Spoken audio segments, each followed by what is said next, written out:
भारत के पूर्व प्रधानमंत्री मनमोहन सिंह का गुरुवार को 92 साल की उम्र में निधन हो गया। 1991 में भारत की अर्थव्यवस्था जब मुद्रा संकट से जूझ रही थी, तब वित्त मंत्री के रूप में मनमोहन सिंह ने सरकार नियंत्रित अर्थव्यवस्था को लाइसेंस राज से मुक्त करना शुरू किया था। इसका नतीजा ये हुआ कि भारत की अर्थव्यवस्था पटरी पर आई और वृद्धि दर भी तेज हुई। मनमोहन सिंह के निधन की खबर को विदेशी मीडिया भी अच्छी खासी जगह दे रहा है। खासकर पश्चिम के मीडिया में मनमोहन सिंह के योगदान और उनकी विशेषज्ञता पर काफी कुछ कहा जा रहा है।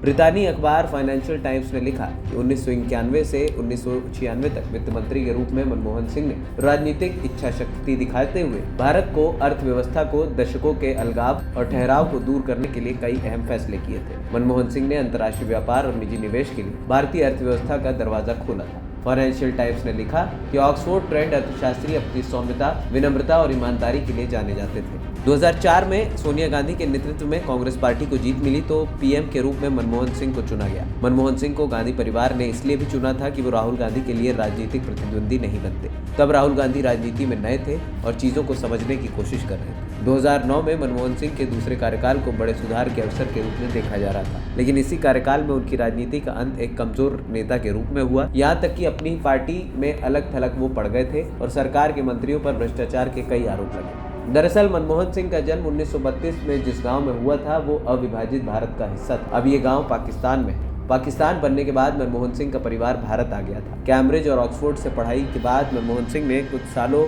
तक संयुक्त राष्ट्र में काम किया और फिर 1969 में भारत लौटे थे। 1971 में मनमोहन सिंह वाणिज्य मंत्रालय में आर्थिक सलाहकार बने और इसके बाद उन्होंने सरकार में कई अहम पदों की जिम्मेदारी संभाली। लेकिन मनमोहन सिंह को मुख्य रूप से 1991 के आर्थिक सुधार के लिए याद किया जाता है। भारत तब घोर आर्थिक संकट से गुजर रहा था। विदेशी मुद्रा भंडार खाली हो गया था। भारत को तब अंतर्राष्ट्रीय मुद्रा कोष यानी IMF में सोना गिरवी रखना पड़ा था। तब भारत का विदेशी मुद्रा भंडार लगभग खाली हो चुका था। $1 अरब से भी कम बचा था। ये डॉलर महज 20 दिनों के तेल और फूड बिल के भुगतान में खत्म हो जाते। भारत के पास इतनी विदेश मुद्रा भी नहीं थी कि बाकी दुनिया से कारोबार कर सके। भारत का विदेशी कर्ज $72 अरब पहुंच चुका था। ब्राजील और मैक्सिको के बाद भारत तब दुनिया का तीसरा सबसे बड़ा कर्जदार देश था। देश की अर्थव्यवस्था और सरकार से लोगों का भरोसा खत्म होने लगा था। महंगाई, राजस्व घाटा और चालू खाता घाटा दोहरे अंक में पहुंच गए थे। वहीं 1990 में भारत के आर्थिक संकट में समाने की कुछ वजह अंतर्राष्ट्रीय भी थी। 1990 में गल्फ वॉर शुरू हुआ और इसका सीधा असर भारत पर पड़ा। वैश्विक स्तर पर तेल की कीमतें बढ़ी और इसकी चपेट में भारत भी आया। 1990-91 में पेट्रोलियम आयात बिल $2 अरब से बढ़कर $5.7 अरब हो गया। ऐसा तेल की कीमतें बढ़ने और आयात के वॉल्यूम में वृद्धि के कारण हुआ। इसका सीधा असर भारत के व्यापार संतुलन पर पड़ा। इसके अलावा खाड़ी के देशों में काम करने वाले भारतीयों की कमाई भी बुरी तरीके से प्रभावित हुई और इससे विदेशों से आने वाले रेमिटेंस प्रभावित हुआ। भारत में उस वक्त राजनीतिक अनिश्चितता भी बढ़ गई थी। 1990 से 91 के बीच भारतीय राजनीतिक अस्थिरता चरम पर रही। 1989 के आम चुनाव में राजीव गांधी के नेतृत्व वाली कांग्रेस ने गठबंधन सरकार बनाने से इनकार किया। इसका नतीजा ये हुआ कि कांग्रेस के बाद दूसरी बड़ी पार्टी जनता दल ने विश्वनाथ प्रताप सिंह के नेतृत्व में गठबंधन सरकार बनाई। लेकिन ये गठबंधन सरकार जाति और मजहब की लड़ाई में फंस गई। देश भर में दंगे हुए। मई 1991 में आम चुनाव होने तक कार्यवाहक सरकार रही। इसी राजनीतिक स्थिरता के बीच 21 मई 1991 को राजीव गांधी की हत्या की गई। वहीं ऐसी स्थिति में भारत की अर्थव्यवस्था घुटने टेक चुकी थी। NRI अपना पैसा निकालने लगे थे और निर्यातकों को लगने लगा था कि भारत उनका आधार नहीं चुका पाएगा। महंगाई 7वें आसमान पर थी। तेल की कीमतें बढ़ाई गई, आयात रोका गया, सरकारी खर्चों में कटौती की गई और रुपए में 20% तक का अवमूल्यन किया गया। बैंकों ने ब्याज दरों में बढ़ोतरी की। IMF ने भारत को $1.27 अरब का कर्ज दिया, लेकिन इससे हालात नहीं सुधरे। वित्तीय वर्ष 1991 के अंत तक चंद्रशेखर की सरकार 20 टन सोना गिरवी रखने पर मजबूर हुई। जब PV नरसिम्हा राव 21 जून 1991 में प्रधानमंत्री बने तो ऐसा लगा कि भारत विदेशी कर्ज या तारीख पर नहीं चुका पाएगा और डिफॉल्टर घोषित हो जाएगा। लेकिन PV नरसिम्हा राव ने वित्त मंत्री मनमोहन सिंह के जरिए कई सुधारों को अंजाम दिया और भारतीय अर्थव्यवस्था में संरचनागत बदलाव की बदौलत चीजें नियंत्रित हो पाई। फाइनेंशियल टाइम्स ने लिखा कि मनमोहन सिंह ने इस मौके की तरह लिया और भारत के लाइसेंस राज को खत्म करना शुरू किया। इसके साथ ही भारत की नियंत्रित अर्थव्यवस्था का एक युग खत्म हुआ।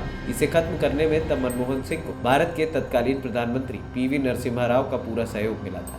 भारत की अर्थव्यवस्था जो 2 और 3% की वृद्धि दर से बढ़ रही थी, वो तकरीबन 9% की दर से बढ़ने लगी। फाइनेंशियल टाइम्स ने लिखा कि मनमोहन सिंह का पहला कार्यकाल किसानों को कर्ज माफी, मनरेगा, आरटीआई के लिए जाना जाता है। लेकिन इसी कार्यकाल में मनमोहन सिंह ने अमेरिका से संबंधों को नया आयाम दिया। इससे पहले अमेरिका ने भारत पर परमाणु परीक्षण के कारण कई तरीके के प्रतिबंध लगा रखे थे। अमेरिका से परमाणु करार के लिए मनमोहन सिंह ने 2008 में अपनी सरकार को दांव पर लगा दिया था। इस करार को अंजाम देकर मनमोहन सिंह शीत युद्ध के दौर से दोनों देशों के बीच चले आ रहे अविश्वास को खत्म किया। मनमोहन सिंह ने अपने दूसरे कार्यकाल के आखिरी महीने में कहा था कि इतिहास उनके प्रति वर्तमान मीडिया की तुलना में ज्यादा उदार होगा। वहीं अमेरिकी मीडिया आउटलुक ब्लूमबर्ग ने लिखा कि मनमोहन सिंह की व्यक्तिगत कहानी लोगों को आत्मविश्वास से भर देती है। 15 साल का सिख शरणार्थी लड़का जिसके परिवार को 1947 में भारत के विभाजन के बाद अपना घर बार छोड़ना पड़ा, बाद में यही लड़का ऑक्सफोर्ड और कैम्ब्रिज में पढ़ने जाता है और टॉप का टेक्नोक्रेट बनता है। ब्लूमबर्ग ने लिखा कि मनमोहन सिंह हमें ये आश्वस्त करने में कामयाब रहे कि समाजवादी व्यवस्था के बाद बाजार उन्मुख अर्थव्यवस्था में हमें अपने सपनों का पीछा कर सकते हैं। शिक्षा और कड़ी मेहनत के जरिए हमारी जिंदगी हमारे माता पिता की जिंदगी से बेहतर हो सकती है। कामयाबी केवल विशेषाधिकार हासिल लोगों तक ही सीमित नहीं रह सकती। मनमोहन सिंह ने अपने आखिरी प्रेस कॉन्फ्रेंस में कहा था कि मुझे नहीं लगता कि मैं कमजोर प्रधानमंत्री हूं। इसके कुछ महीने बाद ही नरेंद्र मोदी को 2014 के आम चुनाव में जबरदस्त जीत मिली। ANP टाइम्स की रिपोर्ट।